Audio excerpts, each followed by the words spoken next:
Bio की class के अंतर्गत कक्षा 12 बायो की क्लास में आज हम लोग एड्स के बारे में अध्ययन करेंगे। एड्स तथा इसका रोगोत्पादक virus, AIDS and its viral pathogen. सन 1981 में अमेरिका में समलैंगिक युवकों में एक ऐसे रोग का पता चला जिनमें हेरोइन और अन्य मादक पदार्थ को लेने की आदत पड़ी थी।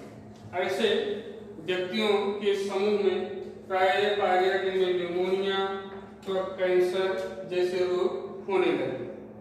अर्थात इन व्यक्तियों के समूह में रोगों से लड़ने की क्षमता, जिसे प्रतिरक्षण क्षमता कहते हैं, वह समाप्त हो चुकी थी। इसी रोग को, जिनमें रोगों से लड़ने की क्षमता समाप्त हो गई थी, उसी को उपार्जित प्रतिरक्षा अपूर्णता संलक्षण, जिसे इंग्लिश में एक्वायर्ड इम्यूनोडेफिशिएंसी सिंड्रोम, शॉर्ट में एड्स का नाम दिया है।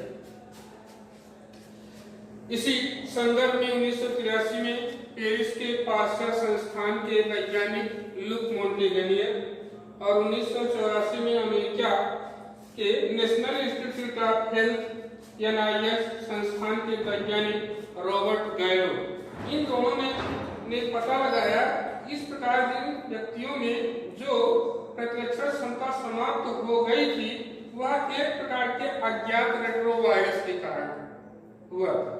और मई 1986 में international committee of viral nomenclature अर्थात वायरस नामकरण की अंतर्राष्ट्रीय जो समिति होती है, ICVM शॉर्ट में कहा जाता है, इसने उस अज्ञात रेट्रोवायरस का नाम क्या रखा? HIV। तो एड्स किसके द्वारा होता है? HIV वायरस के द्वारा। HIV का नाम है मानव प्रतिरक्षा अपूर्णता वायरस, ह्यूमन इम्यूनोडेफिशिएंसी सिंड्रोम के नाम से जाना जाता है। यह नाम किसने दिया? ICVM वायरस नामकरण की अंतर्राष्ट्रीय समिति ने बताया कि HIV वायरस के कारण ही जो है रोगों में प्रतिरक्षण क्षमता समाप्त हो गई थी। तो इस प्रकार इसका नाम HIV वायरस है। दूसरा, एड्स की रोग जनकता, पैथोजेनेसिस ऑफ HIV क्या है? HIV वायरस उन्हीं कोशिकाओं पर अटैक करते हैं। इनकी लक्ष्य कोशिकाएं कौन सी हैं? ऐसी कोशिकाएं जिनकी कोशिका कला में एक प्रकार की ग्राही प्रोटीन होती है, जिसे नाम दिया गया CD4 प्रोटीन। तो जिन कोशिकाओं की कोशिका कला में CD4 प्रोटीन होती हैं, सामान्यतः जो लिम्फोसाइट की कोशिकाएं होती है, WBC का जो प्रकार है, इन्हीं कोशिकाओं की कोशिका कला में CD4 प्रोटीन की मात्रा अधिक होती है। अतः HIV वायरस की जो लक्ष्य कोशिकाएं हैं वे लिम्फोसाइट्स हैं, इन्हीं पर ये अटैक करती हैं, इनमें रोगों से लड़ने की क्षमता जो है समाप्त कर देती है। एड्स का चिकित्सकीय रोग लक्षण क्या है? क्लिनिकल सिम्टम्स क्या होता है? इसी के अंतर्गत हम लोग पढ़ेंगे प्राथमिक संक्रमण, प्राइमरी इन्फेक्शन। प्रायः देखा जाता है HIV जब प्रवेश कर जाता है किसी माध्यम में शरीर में, वहां से लेकर के जब तक प्राथमिक संक्रमण नहीं होता है, प्राथमिक संक्रमण तक इस स्थिति को प्राथमिक संक्रमण या प्राइमरी इन्फेक्शन के नाम से जाना जाता है।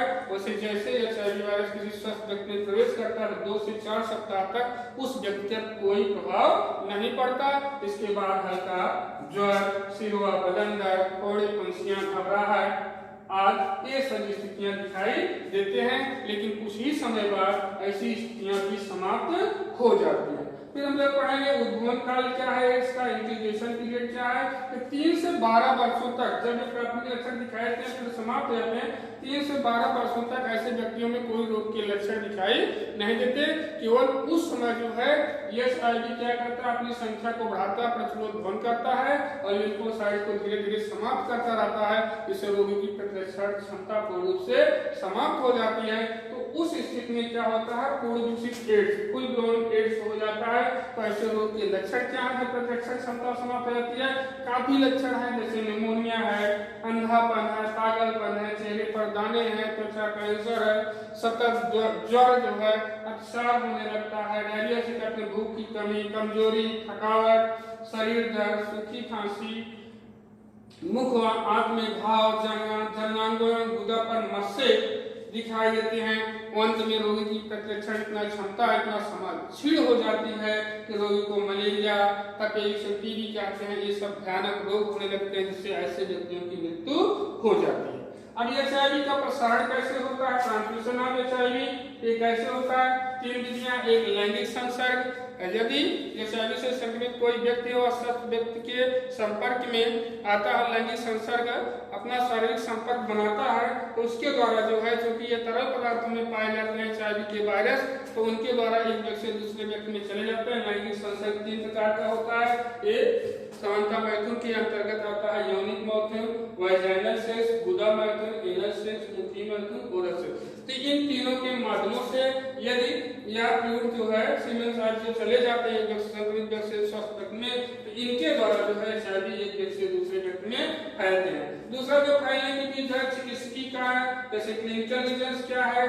जब किसी संक्रमित व्यक्ति है, उसका ब्लड टिग्नर टेस्ट किए दूसरे स्वस्थ व्यक्ति को चढ़ाया जाता है, अर्थात उद्धिर आधान के द्वारा एक व्यक्ति से दूसरे व्यक्ति में चला जाता है।